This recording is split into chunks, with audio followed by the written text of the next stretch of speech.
Hi అండి. నమస్తే. Welcome back to ప్రభా వైటీ హోమ్.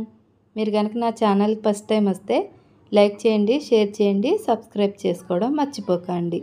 ఈరోజు వీడియోలో ఇడ్లీతో ఒక స్నాక్ రెసిపీ చూపిస్తున్నానండి. ఇది చాలా ఈజీగా చేసుకోవచ్చు. ఇందులో కాంబినేషన్గా కొత్తిమీర టమాటా పచ్చడి చేస్తున్నాను. ఈ రెండు కలిపి తింటే చాలా బాగుంటాయండి. కొబ్బరి చట్నీ కూడా చాలా బాగుంటుంది. ఇప్పుడు ఇడ్లీ ఫ్రై ఎలా చేసుకోవాలో చూసేద్దాం. ఫస్ట్ నేను 6 ఇడ్లీ వరకు తీసుకున్నాను. వీటిని ఒక ప్లేట్లో వేసుకొని ముక్కలుగా కట్ చేసుకుందాం. ఒక్కొక్కసారి మనం ఇడ్లీ వేసినప్పుడు మిగిలిపోతూ ఉంటాయి కదా, అవి ఏం చేయాలో అర్థం కాదు. అటువంటప్పుడు ఇలా ముక్కలు కట్ చేసి డీప్ ఫ్రై చేస్తే మంచి స్నాక్ రెడీ అయిపోతుంది. ఇలా ఒక్కొక్క ఇడ్లీ తీసుకొని ఇలాగ నిలువుగా అడ్డంగా ముక్కలు కట్ చేసుకోవాలి. 4 పీసెస్ వచ్చే వరకు కూడా కట్ చేసుకోవాలండి. మీకు కావాలి అనుకుంటే ఇంకా చిన్నగా అయినా కట్ చేసుకోవచ్చు. నేనైతే 4 పీసెస్ వచ్చేలాగా కట్ చేశాను. ఇదిగోండి, ఇలాగ అన్నీ కట్ చేసేసుకోవాలి. ఇప్పుడు ఇడ్లీ కట్ చేసుకున్నాం కదా, రెడీగా ఉన్నాయి. ఇప్పుడు స్టవ్ ఆన్ చేసుకొని కడాయి పెట్టుకోవాలి. ఇందులో ఆయిల్ వేసుకోవాలి. నేను చిన్న కడాయి పెట్టుకున్నానండి. ఎక్కువ ఆయిల్ అయినా కూడా వేస్ట్ అయిపోతుందని ఇందులో ఇడ్లీ ముక్కలన్నీ దాని తర్వాత ఒకటి వేసేసుకోవాలి. ఇదిగోండి, ఇలా కడాయి అంతా నింపేసిన తర్వాత ఇడ్లీ ముక్కలు కలర్ వచ్చిన తర్వాతే స్టెయినర్ పెట్టి కలపాలండి. ముందు కలిపారంటే ముక్కలు అయిపోతుంది. ఇలా స్లోగా రెడ్ కలర్ వచ్చే వరకు కూడా ఫ్రై చేసుకోవాలి. స్టవ్ మీడియం ఫ్లేమ్లోనే పెట్టుకుని ఫ్రై చేసుకోండి. హైలో పెడితే కలరు మాడిపోతాయి. ఆయిల్ కాగిన తర్వాత స్టవ్ మీడియం ఫ్లేమ్లో పెట్టుకుని ఇడ్లీ ముక్కలన్నీ ఫ్రై చేసుకోవాలి. ఇవిగోండి, రెడీ అయిపోయినాయి కదా, ఒక ప్లేట్లో వేసేసుకుందాం. ఇలా ఈ కలర్ వచ్చే వరకు ఫ్రై చేసుకోండి. ఇప్పుడు ఇంకా మిగతా ముక్కల్ని కూడా అదే కడాయిలో వేసేసుకొని ఫ్రై చేసేసుకోవాలి. ఇలా కొన్ని ఆయిల్లో ఫ్రై చేసుకుంటే ఆయిల్ కూడా ఎక్కువ వేస్ట్ అవుతుందండి. ఇలా కొంచెం కలర్ చేంజ్ అయిన తర్వాతే స్టెయినర్ పెట్టి కలిపి డీప్ ఫ్రై చేసుకోండి. ఇవి కూడా రెడ్ కలర్ వచ్చేసినాయండి. వీటిని కూడా స్టెయినర్తో తీసేసుకోవాలి. ఆయిల్ కూడా అసలు పీల్చవండి, చాలా టేస్టీగా ఉంటాయి. ఒకసారి ట్రై చేయండి, మీరే అంటారు. వీటిని కూడా ప్లేట్లో వేసేసుకుందాం. ఇందులోకి కొబ్బరి చట్నీ, టమాటా చట్నీ చాలా బాగుంటాయండి. ఇప్పుడు టమాటా చట్నీ ఎలా చేసుకోవాలో చూసేయండి. చాలా ఈజీగా చేసుకోవచ్చు, అప్పటికప్పుడు అయిపోతుంది.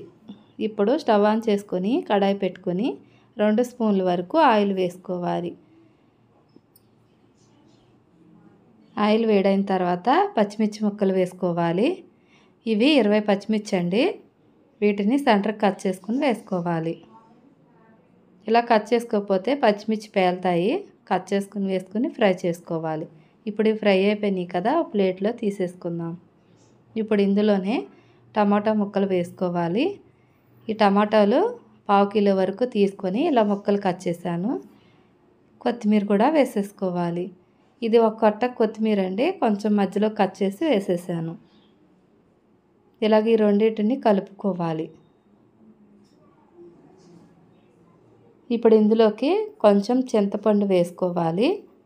రుచికి సరిపడా సాల్ట్ నేను 2 స్పూన్ల వరకు వేసానండి. అది మిస్ అయింది, ఇంకో స్పూను. ఇలా 2 స్పూన్లు వేసుకొని మొత్తం కలిసేలాగా కలుపుకోవాలి.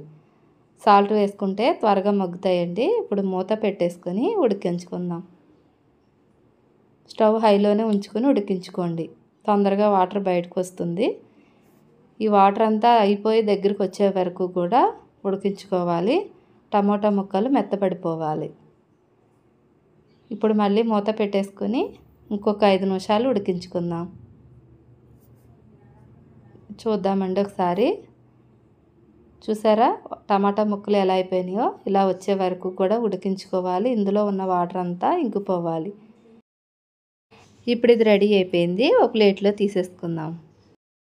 పచ్చిమిర్చి వేసుకున్న ప్లేట్లోనే ఈ టమాటా గుజ్జు కూడా వేసేసుకుందాం.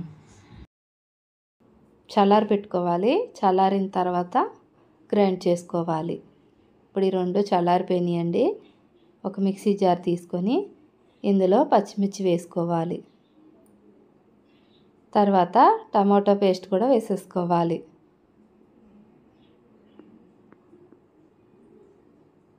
ఇలా మొత్తం వేసుకున్న తర్వాత ఇప్పుడు ఇందులో 1 స్పూన్ జీలకర్ర, 4 వెల్లుల్లి రేఖల వరకు వేసుకోవాలి. మనం ఆల్రెడీ సాల్ట్ వేసాం కదండి, అందుకు ఇప్పుడు వేయట్లేదు. ఇప్పుడు మూత పెట్టేసుకుని గ్రైండ్ చేసేసుకోవాలి. ఇదిగోండి గ్రైండ్ చేసేసాను. బాగా మెత్తగా పేస్ట్ కాకుండా ఇలాగా గట్టిగా వచ్చేలాగా చేసుకోండి. గ్రైండ్ చేసేసాం కదా, పచ్చడి రెడీ అయిపోయిందండి. సాల్ట్ చెక్ చేసుకోండి, తగ్గితే వేసుకోవచ్చు. ఇప్పుడు ఈ టమాటో కొత్తిమీర పచ్చడిని ఒక బౌల్లో తీసుకోవాలి. అంతేనండి, టమాటో పచ్చడి రెడీ అయిపోయింది. ఇదిగోండి ఇడ్లీ ఫ్రై, టమాటా పచ్చడి, కొబ్బరి పచ్చడి వీడియో నా ఛానల్లో మొన్న పెట్టానండి, చూడండి. మీకు నా వీడియో నచ్చితే ప్లీజ్ సబ్స్క్రైబ్ చేసుకోండి. చూశారు కదా, మీరు ట్రై చేసి నాకు ఎలా వచ్చిందో చెప్పండి. Thank you for watching. Bye అండి.